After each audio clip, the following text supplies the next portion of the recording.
जय हिंद। मैं मोहम्मद जावेद एडवोकेट। मेरी तबीयत थोड़ा खराब होने के कारण मैं एनडीए की सीट पर विचार नहीं कर पाया, लेकिन आज एनडीए के ऊपर एक वीडियो लाया जिसे जानकर आपको बेहद हैरानी होगी कि किस तरीके से चिराग पासवान अपनी बात को बीजेपी के बड़े नेताओं से मनवा लिए और बिहार में होने वाले चुनाव पर 29 सीटों पर दावा ठोक दिए, जिसके कारण कई लोग नाराज हैं। लेकिन सबसे बड़ा नाराजगी नीतीश कुमार जी का है। अक्सर हमें देखने को मिलता है कि जब कोई पार्टी जीत जाती तो विधायकों को हाउस अरेस्ट कर लिया जाता है कि ताकि वो अपने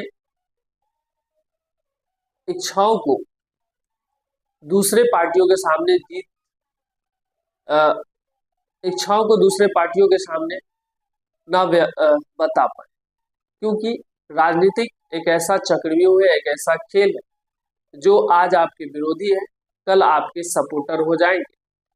लेकिन सबसे बड़ी बात यह है कि नीतीश कुमार चुनाव खत्म होने से पहले ही हाउस अरेस्टिंग हो गए।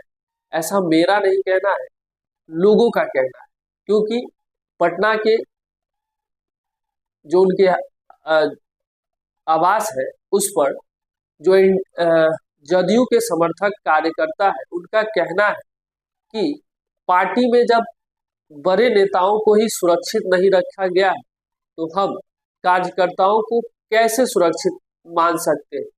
क्योंकि जिस जगह से कोई व्यक्ति 50,000 वोटों से जीत कर आ रहा है, उसका सीट काटा जा रहा है, उसको चुनाव लड़ने से रोक दिया जा रहा है, तो कैसे माना जाएगा कि हम कार्यकर्ता सुरक्षित है, जबकि वो बड़े पार्टियां ही सुरक्षित नहीं।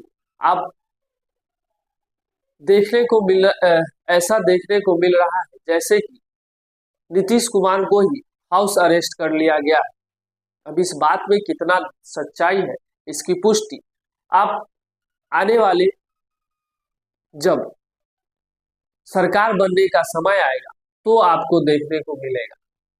क्योंकि आमतौर पर कभी भी जब एक मुख्यमंत्री को कोई सीट मिलती है, कितने सीटों पर चुनाव लड़ने की मिलती है, तो वो अपने प्रेस कॉन्फ्रेंस करते हैं। लेकिन यहाँ नीतीश कुमार जी ने कोई प्रेस कॉन्फ्रेंस नहीं, कोई लोगों से वार्ता नहीं की, अपने कार्यकर्ताओं तक से नहीं बात कर रहे। तो ऐसा देखने से लगता है कि उनको हाउस अरेस्ट कर लिया गया है। हालांकि एनडीए में सीटों का बंटवारा इस तरीके से हुआ है, जदयू और बीजेपी 101 सीटें पर चुनाव लड़ेगी। चिराग पासवान को 29 सीटें मिली है और जीतन राम मांझी और उपेंद्र कुशवाहा को 6-6 सीटें मिली। तो ये एनडीए का सीट शेयरिंग है, ये एनडीए का चुनाव लड़ने का एक प्लानिंग है। लेकिन बिहार में हमेशा नीतीश कुमार को बड़े भाई का दर्जा मिलता है बीजेपी के द्वारा, लेकिन इस बार के चुनाव में क्या कोई बड़ा क्या कोई छोटा, इस तरीके से उनकी पार्टियों को लुप्त करने का विचार आ रहा है कि इक्वल कर दिए। और आप अच्छी तरीके से जानते हैं कि जदयू में नीतीश कुमार के बाद कोई बड़ा चेहरा नहीं, तो हो सकता है नीतीश कुमार की पार्टी को बीजेपी में विलय भी कर लिया जाए। क्योंकि आप देख रहे होंगे कि जो भी न्यूज चैनल आपको देखने को मिल रहा होगा, जो भी न्यूज चैनल के माध्यम से आपको जानकारी मिल रही है, सभी पर सम्राट चौधरी का बोलबाला दिखाया जा रहा है।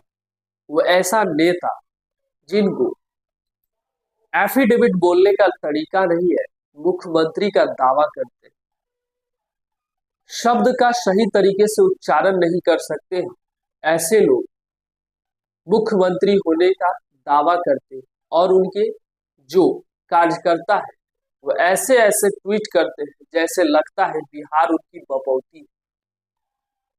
भाई, ये लोकतंत्र है, ये जनता का शासन है।